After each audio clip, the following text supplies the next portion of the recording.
Dámy a páni, hovorím k vám, všetkým Čechom a Slovákom, žijúcich na území Svobodný celok Československo. Volám sa Mauritia Mari Mojreta, som hovorkyňa za Svobodný celok Československo. Dovolte mi, aby som vám oznámila dôležité skutočnosti, ktoré sa stali a ktoré sa dejú teraz. Mnohí z nás cítime a vidíme, čo sa v našej krajine deje a je čas nápravy. Boli odhalené skutočnosti a podvody páchané na československom národe, ktoré nemožno ďalej skrývať. Český a slovenský národ bol súčasťou systému založenom na klamstve a vykorisťovaní, na systémovej pyramíde, kde tí, čo sú na špičke, len berú a tí pod ňou sú nútení dávať. Všimli ste si to? Toto sa však rúti. Čestne a srdcom pracujúci človek v súčasnom systéme nemá možnosť radosti z bytia. Je viazaný rôznymi nariadeniami, otrockým platením daní, odvádzania stále sa zvyšujúcich poplatkov do tzv. Štátnej kasy, kde miesto toho, aby sa z týchto peňazí budoval blahobyt celého národa, tak tí, čo sú vo vedení tejto pyramídy, si robia len pre svoj prospech. Spomeniem len jeden príklad. Miliardové investície do vojnového priemyslu, ktorý je zároveň zdrojom ich miliardových výnosov.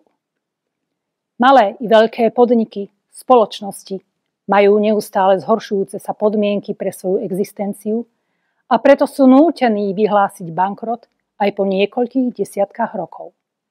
Hospodárstvo, poľnohospodárstvo, zdravotníctvo, školstvo a ďalšie odvetvia sú v rozpade aj napriek tomu, že do tzv. Štátnej kasy pribúda viac a viac peňazí. Kam nás toto všetko priviedlo? Politický systém, naši politici, ktorým ste dali dôveru. Zamysleli ste sa nad tým? Ľudia myslia len na peniaze, ako splatiť úvery, dlhy, aby tu dôstojne mohli prežiť. Mnohí chodia do viacerých prác pre zabezpečenie bežného chodu, bežnej existencii svojej rodiny. Naše potraviny a voda sú plné jedov. Už len to slovo potraviny, keď sa zamyslíte. Otraviny. Počujete to? Otraviny. A preto my hovoríme o obžive. Chorôb pribúda a farmaceutický priemysel, ten si len myje ruky a teší sa z roka na rok z narastajúcich ziskov. Média zámerne zavádzajú, skutočnosti utajujú a do vedomia ľuďom dávajú to, čo im nadiktujú tí, ktorí tu ťahajú za nitky a tak určujú, čo si máme myslieť, čomu veriť. A zábavný priemysel, ten búcha šampanské. Sme krajina, kde mnohí, aby prežili, počítajú každé euro, korunu, ale pre tých, čo túto krajinu riadia, je to bez povšimnutia. Po fungujúcom zdravom štáte energie, voda, odpady majú byť štandardne zabezpečené zdarma pre každého človeka. U nás nadpolovičná väčšina má zviazané ruky úvermi, hypotékami. A to ešte nehovorím o matkách, otcoch, samoživiteľoch rodín s deťmi, o dôchodcoch, ktorí miesto toho, aby mali pokojné žitie, počítajú každé 1 euro či korunu. Systém, ktorý nás doteraz obklopoval a rozhodoval o našich životoch, končí. Rovnako ako tí, ktorí ho riadili a podporovali. Každým dňom si ľudia viac a viac uvedomujú, že v tomto klamstve nechcú žiť, stále hľadajú cesty, možnosti, ako z toho von. Veľa z nás už pochopilo.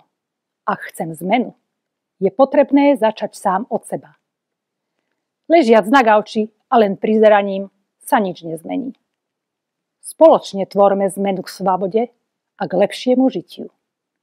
Nastal čas, aby nelegitímne, protiprávne a protiústavné podvody boli odhalené širokej verejnosti a vlastizradcovia potrestaní. Nastal čas vrátiť československému ľudu to, čo mu patrí. Vráťme sa do roku 1991. Ústavný zákon číslo 327 z roku 1991 zbierky, zákon o referende, článok 1, odsek 2 hovorí, Citujem. O návrhu na vystúpenie Českej republiky alebo Slovenskej republiky z Českej a Slovenskej federatívnej republiky možno rozhodnúť len referendum. Koniec citácie. Porušením tohto ústavného zákona bol spáchaný skutok vlastizrady. Rozdelenie Českej a Slovenskej federatívnej republiky bolo protiústavné. Referendum nebolo vyhlásené, nekonalo sa, pretože vtedajší vládni činitelia a predstavitelia politických strán a hnutí Václav Klaus, Vladimír Mečiar a Václav Havel vedeli, že s rozdelením Československa by československý ľud nesúhlasil. Usvedčujúce dobové záznamy sú verejne dohľadateľné. Dňa 1. novembra 1991 vošiel do platnosti zákon číslo 424 z roku 1991 zbierky, zákon o združovaní v politických stranách a v politických hnutiach, ktorý v paragrafe 5 odsek 1 hovorí, citujem: Strany a hnutia sú oddelené od štátu. Nesmú vykonávať funkcie štátnych orgánov, ani tieto orgány nahrádzať. Nesmú viesť štátne orgány, ani ukladať povinnosti osobám, ktoré nie sú ich členmi. Koniec citácie. Všetci poslanci politických strán a hnutí mali na základe nadobudnutia účinnosti tohto zákona okamžite opustiť federálne zhromaždenie a odovzdať moc do rúk ľudu. Namiesto toho v roku 1992 usporiadali nelegitímne voľby. Zámerne tak uviedli československý národ do omylu, čím uskutočnili ďalší krok vlastizrady. Aby sa vyhli platnému ústavnému zákonu o rozdelení Československa referendum, podvodom tento zákon obišli a vo federálnom zhromaždení dňa 25. novembra 1992 presadili ústavný zákon číslo 542 z roku 1992 zbierky o zániku Českej a Slovenskej federatívnej republiky. Vedomi si toho, že politické hnutia nemôžu vystupovať ako štát so zvrchovanou mocou, založili dve súkromné firmy, verejné korporácie, ktoré nazvali Česká republika a Slovenská republika. Začali vystupovať ako dva samostatné štáty a oklamali nás všetkých, nič netušiaci národ, pričom korporácia nie je štát. Kto z nás vedel, že podpisom a prevzatím občianskeho preukazu sme sa stali členmi korporácie Česká republika a korporácie Slovenská republika? Nevedome sme sa zaviazali dodržiavať nimi nastavené pravidlá a ich neplatné zákony. Ich hra trvala celých 33 rokov, ale skutočnosti o vlastizrade, podvodoch a klamstvách vyšli najavo. Tí, ktorí si tento podvod uvedomili a uvedomujú, z korporácií Česká republika a Slovenská republika vystupujú vedomou stratou občianskeho preukazu a stávajú sa opäť slobodnými človeky. Dňa 6. júla 2024 sa zišiel slobodný československý ľud, aby na základe už spomenutých skutočností o vlastizrade zjednal nápravu. Na základe platných zákonov znovu obnovil federálne zhromaždenie Českej a Slovenskej federatívnej republiky, ktoré nadviazalo na činnosť federálneho zhromaždenia z roku 1991. Zvolil si jeho predsedníctvo a priamou voľbou prezidentku Českej a Slovenskej federatívnej republiky. Jedným zo schválených zákonných opatrení federálneho zhromaždenia Českej a Slovenskej federatívnej republiky bola i zmena názvu štátu z Českej a Slovenskej federatívnej republiky na Československo. Dňa 30. novembra 2024 poslanci federálneho zhromaždenia Československa jednohlasne schválili ku dňu 31. decembra 2024 jeho rozpustenie a odovzdanie všetkej zvrchovanej štátnej moci, štátneho majetku a štátnej agendy novozvolenej Rada 11 Svobodný celok Československo, ktorá plynule nadviazala na činnosť federálneho zhromaždenia. Dňa 1. januára 2025 sa z Československa stal Svobodný celok Československo. V Svabodný celok Československo sú platné 103 kon národa Svabodný celok Československo, ktoré plne nahrádzajú ústavu, zákony a rímske právo tak, ako ste ich doposiaľ poznali. Každý človek je zodpovedný za svoje kony, a to už od 8 rokov veku. Ich dodržiavanie prirodzene vedie k svobode, spokojnosti a blahobytu všetkých. V Svabodný celok Československo obnovujeme skutočné hodnoty, múdrosť, srdečnosť, čestnosť a pracovitosť. Vychádzame z odkazu našich predkov Slovanov Slavianas, čo znamená sláva a jas v nás. Zjednodušujeme gramatiku používaním len mäkky i. Rušíme vykanie a postupne prechádzame k tomu, píš ako počuješ. Niektoré slavo budú pre vás úplne nové, no ich zavedenie je v novom svete podstatné, nakoľko nesú v sebe hĺbší význam a energiu. Nejedná sa teda o pravopisné chyby, je to zámer, jeden z krokov na ceste k svobode a k jednoduchosti žitia. Naše mená, ako aj mená, s ktorými sa začnete stretávať, môžu byť pre vás nové. Sú to mená sebaurčenia, ktoré sme si pri vstupe do Svabodný celok Československo na základe vlastného nacítenia svobodne vybrali, vyjadrujú našu skutočnú podstatu bytia. Kto chce, si môže pôvodné meno ponechať, je to na svobodnom rozhodnutí každého. Svabodný celok Československo má svojho Madibor, prezidentku Timiana Nitru Asponita. Svabodný celok Československo spravuje Rada 11 Svabodný celok Československo, ktorá je najvyšší a jediný konateľ v Svabodný celok Československo a nie je súčasťou žiadneho politického zoskupenia. Rada 11 Svabodný celok Československo je za celosvetový mier, nepodporuje vojnové konflikty, sankcie či iné formy nátlaku.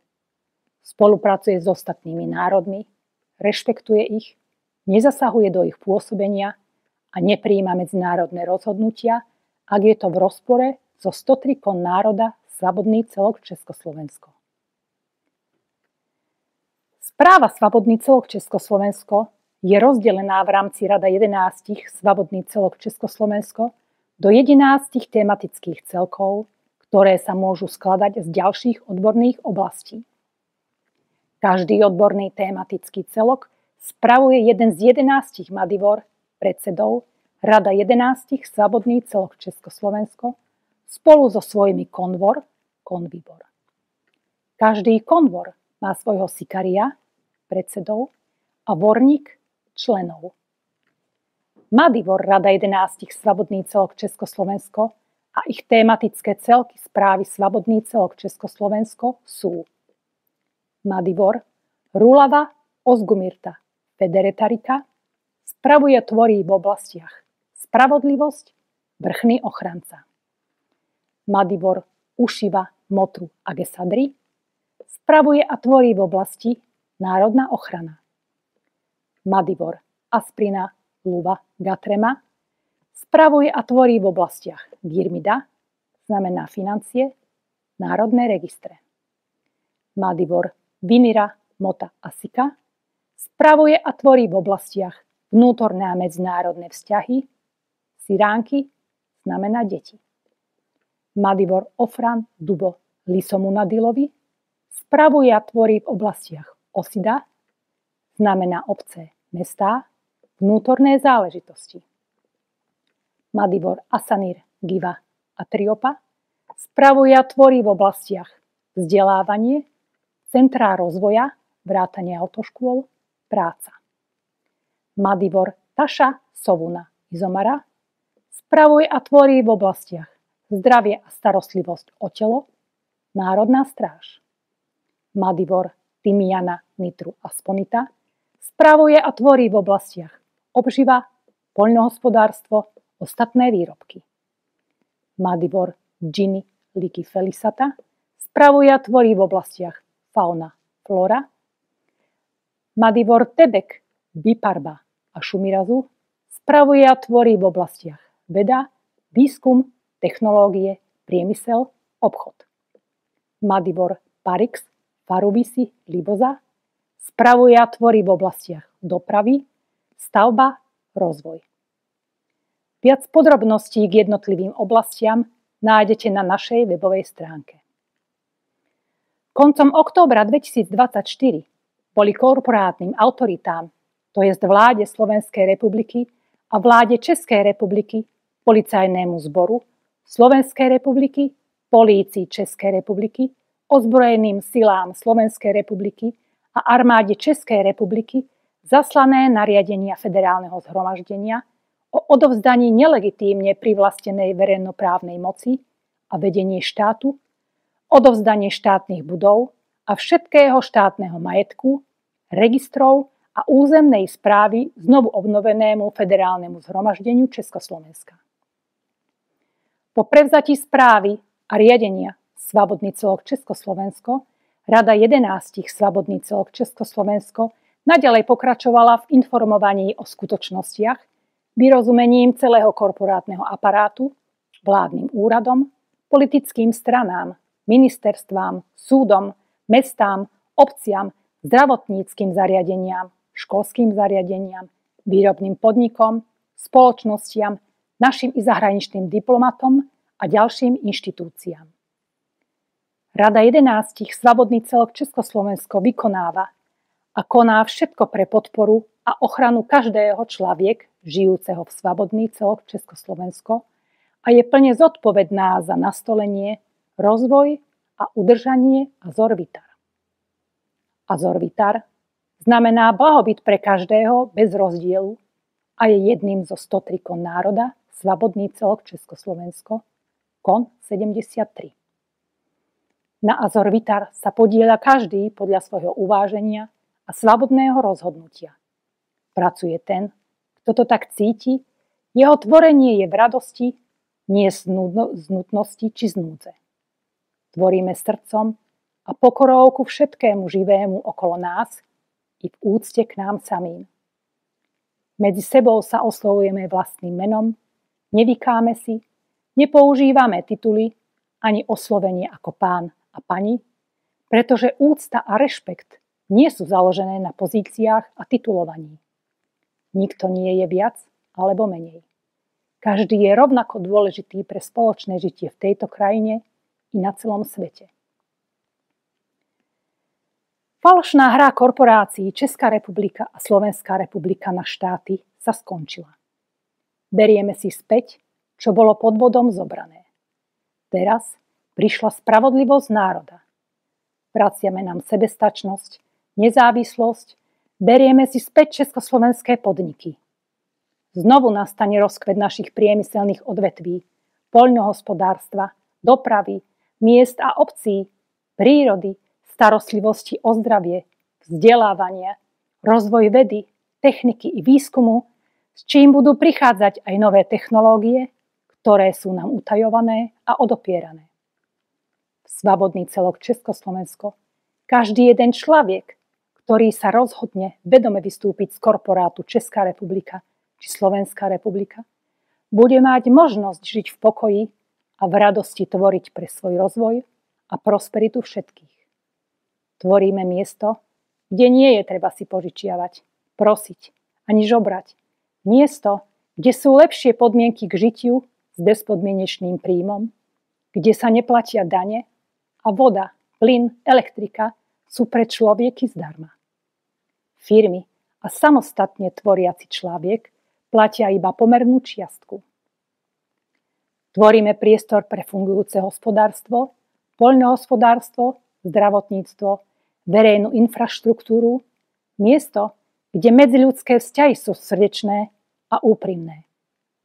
Sme na začiatku nového bytia a každý sa k nám do Svobodný celok Československo môže pridať, spoločne tvoriť Azor-Vitar pre všetkých, slobodne a s láskou v srdci pracovať na tom, aby sa naše Československo opäť stalo rajom.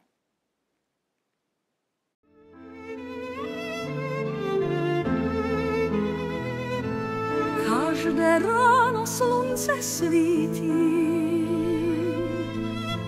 Pohled, jako roste kvítí. Země naše, náš překrásný kraj, všude, kam se podíváš, náš ráj, kde všichni jsou bratři a sestry. Všetci jsme bratia a sestry, jsme tu doma, jsme Slované. Krásne hory, lesy, bujavé, rovnaký rod nás spája. Slovanom navždy sláva.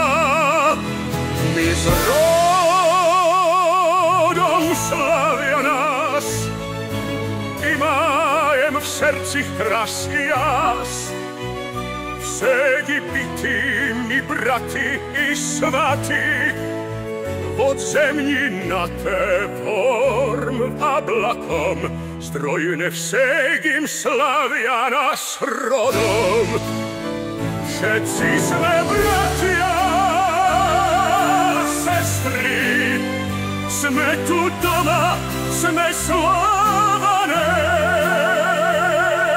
Země naše, náš překrásný kraj, všude, kam se podíváš, náš raj. Od zemní na té vorm váblakom, zdroj nevsegim, slavia nás z rodom.